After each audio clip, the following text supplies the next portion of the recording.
Do I have everybody's attention now? Les amis, bienvenue sur Catch Attrape, la chaîne où on parle catch. Aujourd'hui, review de NXT du 25 novembre 2020. Tout d'abord, avant de commencer cette vidéo, j'aimerais vous demander de vous abonner, de liker, de commenter, de partager. C'est très important pour le développement de la chaîne. J'aimerais atteindre les 150 abonnés avant la fin d'année. Donc, merci de vous abonner, liker, commenter, partager. Vous connaissez la chanson. Donc, bon, j'ai eu un problème avec ce NXT, je vous le dis d'emblée. Ce problème, c'est que NXT commence beaucoup trop à ressembler au roster principal. Ça commence vraiment à partir dans des segments interminables de parlotte. Moi, ce que j'aimais bien dans NXT, c'était du catch, quoi. C'est du catch, minimum de parlotte, plus de catch, en fait. Quand tu regardes NXT, on venait pour regarder du catch, des kicks, des catch, du catch vraiment stiff. Là, franchement, c'est beaucoup de parlotte. Donc, on enchaîne, on commence et aussi des finishes à la con, quoi. Des finishes à la con, comme le roster principal sait si bien les faire, avec des pseudo-mystères derrière. Franchement, ce NXT, à part, il y a eu 2 points positifs pour moi dans ce NXT. Mais vraiment, là, ça commence vraiment à sentir le roster principal. Donc, on enchaîne directement avec Candice LeRae qui affronte Ember Moon. Donc, Candice LeRae qui est accompagnée de Indi Hartwell, Raquel Gonzalez, Dakota Kai. Donc, voilà. Bon, à un moment donné, t'as Ember Moon qui est prêt à porter son Eclipse sur Candice LeRae. Mais t'as Dakota Kai et Raquel Gonzalez qui distrait l'arbitre. Et c'est Indi Hartwell qui prend l'Eclipse. Et ensuite Candice LeRae en profite pour placer son Step Sister pour la victoire. Et après le match, elles veulent s'attaquer à Ember Moon. Mais t'as Toni Storm qui arrive pour sauver Ember Moon, qui la tire hors du ring. Et ensuite, Toni Storm fait un heel turn. Elle prend Ember Moon, elle explose contre l'escalier. Et elle donne en pâture à Dakota Kai et son groupe qui la finissent. On enchaîne ensuite avec The Undisputed Era qui est sur le ring. Adam Cole qui dit que McAfee et son groupe ne sont pas les premiers à avoir essayé de les tuer. D'autres ont essayé sans succès. Il sait que McAfee n'est qu'un lâche et il a hâte de le voir piégé dans la cage. Kyle O'Reilly ensuite prend la parole et nous informe qu'il y aura un ladder match entre Adam Cole et Pete Dunne pour nous désigner. Et le ladder match, au-dessus il y aura une mallette. Et celui qui décrochera la mallette aura un avantage au War Games.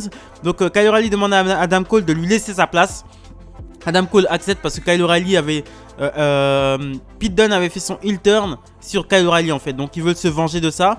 Donc Adam Cole accepte et il apprécie de voir Kyle O'Reilly aussi déterminé, le visage aussi fermé. Et aussi il dit que... qu'au War Games, Adam Cole dit qu'au premier War Games il se battait pour avoir un avantage sur la carte, pour monter dans la carte, et maintenant ils se battent pour faire souffrir McAfee et son groupe. Et ça, c'est Undisputed. Donc on enchaîne ensuite avec Kushida contre Timothy Thatcher. Donc le match suit son cours et ensuite Tommaso Ciampa arrive, pose une chaise et s'assoit sur la rampe d'entrée. Timothy Thatcher très rapidement saigne du nez. Pendant le match, t'as Tommaso Ciampa qui se lève de sa chaise à un moment donné, ce qui distrait Timothy Thatcher. Kushida en profite pour placer son armbar, sa clé de bras. Donc victoire et faire abandonner Timothy Thatcher, un spécialiste de la soumission qui est soumis. Et abandonner Thatcher, donc Thatcher abandonne, victoire de Kushida qui continue sur sa lancée, son push. Retirez juste lui son jean là, parce que son jean pour moi c'est pas possible. Je déteste les gens qui sa gimmick retour vers le futur là, faut qu'il change ça. Ensuite Tommaso Ciampa dit en réponse à la semaine dernière, parce que la semaine dernière il avait eu un face-off entre Tommaso Ciampa et Timothy Thatcher, et Timothy Thatcher lui avait dit qu'il avait aucun problème avec lui, et Tommaso Ciampa lui dit maintenant qu'il a un problème avec lui. Donc on enchaîne ensuite avec le Kevin Owens Show, présenté par Kevin Owens qui était commentateur de ce NXT. Bon, il invite Leon Ruff. Ce segment était vraiment d'une fatigue absolue quoi. Franchement, c'était long, c'était fatigant. Donc Kevin Owens demande à Leon Ruff commencer de raconter son histoire. Leon Ruff dit que c'était son rêve de signer à la WWE, que maintenant il est champion nord-américain. Kevin Owens lui demande ce qu'il ressent en tant que champion. Il dit que cette ceinture est un oui pour tous ceux qui lui ont dit non. Et il veut être une inspiration pour les autres qui sont comme lui et qui sont pas capables, qui n'ont pas le physique lambda d'un catcheur normal. Donc Kevin Owens dit qu'il devrait être fier de ce qu'il a accompli, mais Kevin Owens aussi doute de Leon Ruff. Il dit que en backstage il y a beaucoup de gens qui croient qu'il n'est pas capable, qu'il n'a pas les épaules pour porter ce titre.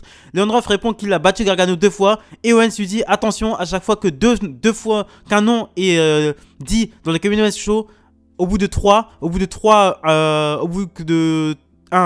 secondes, la personne arrive. Donc Kevin Owens compte 1, 2, 3, Gargano arrive. Donc Gargano dit qu'il est le véritable champion nord-américain, que ces 2 défaites sont à cause de Damien Price.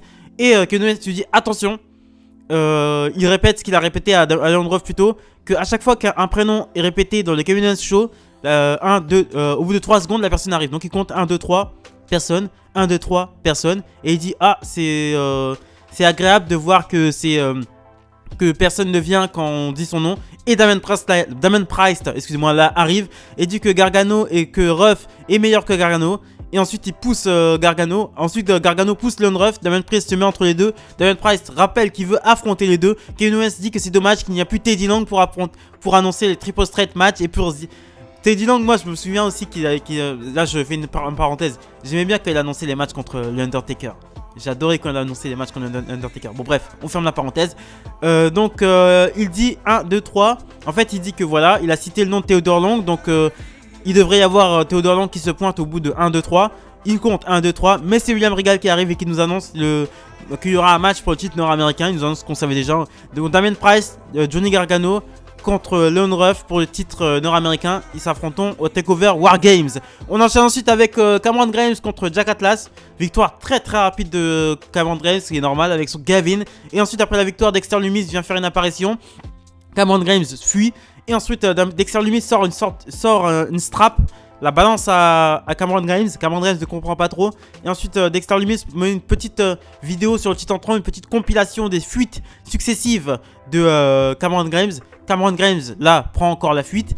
Donc après Cameron Grimes croise William Regal en backstage qui lui annonce que à TakeOver War Games, Grimes affrontera Dexter Lumis dans un strap match. On enchaîne ensuite avec Rhea Ripley qui est sur le ring, qui avoue que Io Shirai est l'une des meilleures championnes NXT de l'histoire. Parce que si vous ne le savez pas, si vous n'avez pas suivi le délire, c'est que Rhea Ripley a été battue par Io Shirai dans un superbe match la semaine passée pour le titre NXT. Donc elle dit qu'elle respecte Io Shirai, mais ne cessera de viser le titre NXT. Donc elle a toujours les yeux vers le titre NXT. Et il n'y a Rhea Ripley reste à NXT et ne va pas dans le roster principal comme le disaient les rumeurs. Donc elle est interrompue par Candice LeRae et tout son groupe, là, Raquel Gonzalez, Dakota Kai, Indy Hartwell. Non, il n'y avait pas Indy Hartwell, mais voilà, elle est pas loin. Et Toni Storm qui a fait un heel turn et qui s'est joint à elle.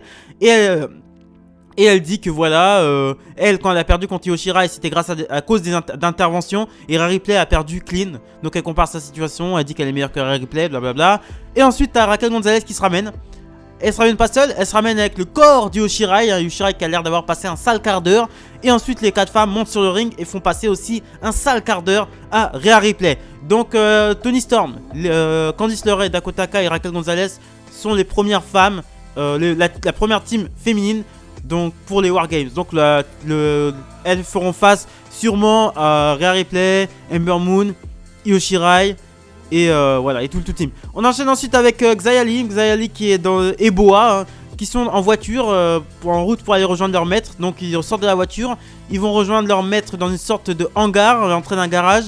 Donc le maître les fait rentrer dans un sorte de temple de... Je sais pas comment c'est, un mec habillé en noir, un peu... je croyais que l'Undertaker était parti la semaine dernière, mais apparemment il est revenu pour faire un caméo à NXT.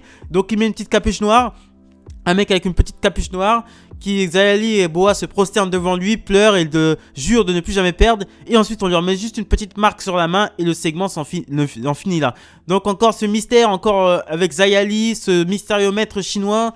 Et ces petits segments où Boa et Xia Li sont maquillés de façon à avoir peur, hein. Ils ont des poches sous les cernes, on dirait la poche de mon froc. Donc je suis très pressé de voir ça. Donc on enchaîne ensuite avec les deux points positifs du show. Parce que là je vous ai fait une succession de segments, hein. C'était une succession de segments. Ever Rise font leur entrée mais se font agresser par les Grizzly Elliott, longs vétérans, Zach Gibson et l'autre, je me rappelle plus de son nom, reviennent. Ils sont de retour à NXT, donc ils ont défoncé les Ever Rise. Ils ont fait comprendre qu'ils veulent atteindre les sommets d'NXT. La meilleure équipe de la WWE, mon équipe préférée. Après plus de 6 mois, 7 mois, non même pas, un an d'absence. Ils sont de retour. Grizzly et Young Vétérans sont de retour dans la division tag par équipe, quoi. Putain, quelle classe. En plus, ils sont habillés en costume à l'anglaise. Ils sont classe, quoi. Putain, je suis très content qu'ils soient là. Avec eux, c'est du catch vraiment stiff. J'ai hâte qu'ils aillent prendre des titres par équipe à Oney Lorcan et Danny Burch. Ça va nous donner des super matchs. Mon équipe préférée est de retour et je suis extrêmement content. Donc on enchaîne ensuite avec le main event of the evening. Pete Dunne contre Kyle O'Reilly dans un ladder match. Très bon ladder match, ça partait dans tous les sens. Il y a une échelle de cassé. Bon, à la fin du match, il y a Kyle O'Reilly qui a 2 doigts de prendre la mallette. Mais t'as un homme masqué qui pousse l'échelle, hein, qui est un homme masqué qui est sans doute Pat McAfee.